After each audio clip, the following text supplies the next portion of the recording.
Biasanya kita dengar kata burnout itu dialami orang kerja, karyawan kantoran, atau orang dewasa. Tapi ternyata anak sekolah juga bisa mengalami burnout loh. How come? Padahal mereka cuma sekolah. Nah, di video ini kita mau bahas kenapa burnout bisa muncul di generasi Z, bahkan di usia remaja, dan apa dampaknya buat mereka. So, burnout adalah kondisi ketika seseorang merasa kelelahan fisik, mental, dan emosional secara berlebihan akibat tekanan yang terus-menerus. Kalau di orang dewasa, biasanya karena kerjaan. Tapi di anak sekolah, burnout itu bisa muncul karena tekanan akademis, ekspektasi orang tua, tuntutan sosial, bahkan sampai persaingan dengan teman-temannya. Ciri-cirinya apa? Ciri-cirinya susah fokus belajar, merasa lelah terus walau tidur cukup, nggak semangat ngerjain tugas, atau bahkan ngerasa hidupku cuma belajar, dan belajar. Generasi Z itu unik loh. Mereka tuh lahir di era teknologi, terbiasa multitasking, dan punya akses informasi yang tanpa batas. Tapi justru itu bisa jadi pedang bermata dua buat mereka. Dan bukan cuma Gen Z ya, generasi setelahnya, Gen Alpha, bahkan lebih intens lagi hidupnya dengan teknologi sejak lahir. Tablet, YouTube Kids, sampai AI tools sudah jadi bagian dari keseharian mereka. Mereka belajar lebih cepat, lebih adaptif, tapi sekaligus lebih rentan. Kalau nggak hati-hati, tantangan burnout bisa muncul lebih dini dari generasi sebelumnya. Beberapa faktor kenapa Gen Z dan Gen Alpha gampang burnout. Ini dia. 1. Tekanan akademik yang tinggi. PR, ulangan, les tambahan, rasanya 24 jam masih kurang buat mereka. 2. Social comparison. Lihat teman di Instagram, TikTok, atau bahkan ranking sekolah. Anak itu bisa merasa kalah sebelum mereka mencoba loh karena hal tersebut. Yang ketiga, kurangnya istirahat berkualitas. Tidur diganti scroll HP atau nonton sampai malam. Otaknya nggak sempet ke-recharge.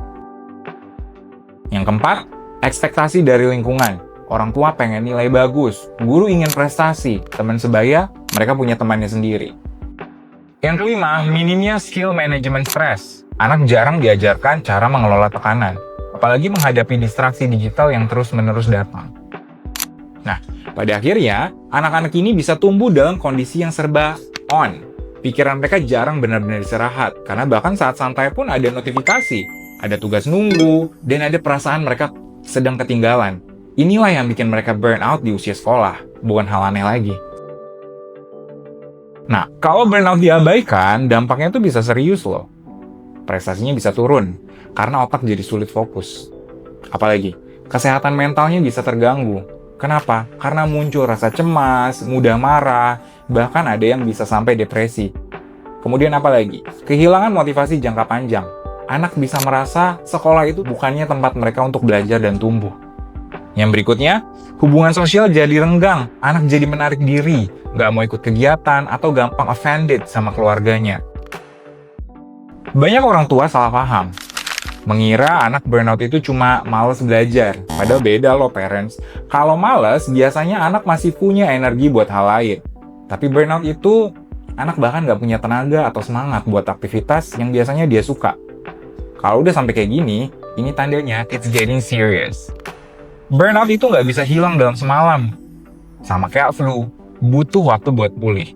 Tapi kabar baiknya, parents bisa banget bantu anak supaya burnout nggak makin parah. Bahkan bisa dicegah sejak awal. There are some ways yang sederhana tapi dampaknya besar banget buat anak-anak. Yang pertama, dengarkan anak. Kadang, anak cuma butuh tempat buat cerita. Jangan buru-buru kasih nasihat atau malah menghakimi. Cukup jadi pendengar yang baik. Dengan begitu, anak merasa dipahami dan dihargai, bukan cuma sekedar disuruh sabar. Yang kedua, beri waktu istirahat. Anak juga manusia loh, mereka butuh jeda. Biarkan mereka punya me time-nya sendiri. Entah itu sekedar nonton kartun, main game sebentar, atau baca buku favorit mereka. Kuncinya, jangan bikin mereka merasa bersalah pada saat mereka sedang istirahat. Yang ketiga, ajarkan yang namanya time management. Banyak anak stres bukan karena tugasnya terlalu banyak, tapi karena bingung mulainya dari mana ya. Ajak mereka bikin priority. Mana yang penting, kerjakan duluan. Mana yang bisa dikerjakan belakangan, kerjakan belakangan. Ingatkan bahwa nggak semuanya harus sempurna. Yang keempat, kurangi tekanan yang berlebihan. Nilai itu penting, tapi bukan segalanya. Fokus apresiasi pada usaha mereka. Misal, mama bangga deh kamu berusaha keras belajar, bukan hanya saat hasilnya bagus. Itu bisa bikin anak lebih tenang dan nggak merasa hidupnya cuma soal angka. Yang berikutnya, latihan coping skill. Bekali anak dengan cara sehat untuk mengelola stres mereka. Bisa lewat olahraga, journaling, menggambar, atau aktivitas kreatif lainnya. Aktiviti seperti ini membantu pikiran mereka bisa nafas lagi dan menyalurkan emosi dengan cara yang lebih positif. Yang paling penting, anak merasa mereka nggak sendirian. Ada orang tua, ada keluarga yang selalu siap jadi tempat kembali setiap kali mereka merasa overwhelmed. Karena pada akhirnya, dukungan emosional itu obat terbaik buat mencegah burnout sejak dini. So, burnout itu bukan cuma masalah orang dewasa aja.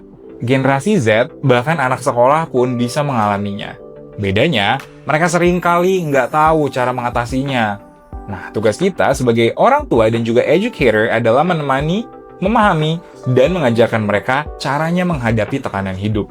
Karena tujuan pendidikan itu bukan cuma untuk nilai tinggi loh, tapi juga anak yang sehat, bahagia, dan tahan banting menghadapi masa depan. Nah, di Raising, kami membantu anak mengembangkan soft skill sekaligus hard skill, sehingga mereka bisa mengenali kekuatan diri dan bertumbuh menjadi pribadi yang sukses. Kami percaya setiap anak bisa dibekali keterampilan hidup sejak dini, mulai dari mengatur emosi, time management, hingga membantu membangun ketahanan diri. Semua itu bukan dengan cara instan loh, tapi lewat latihan sederhana sehari-hari ditemani orang-orang yang selalu peduli dan mendukung mereka.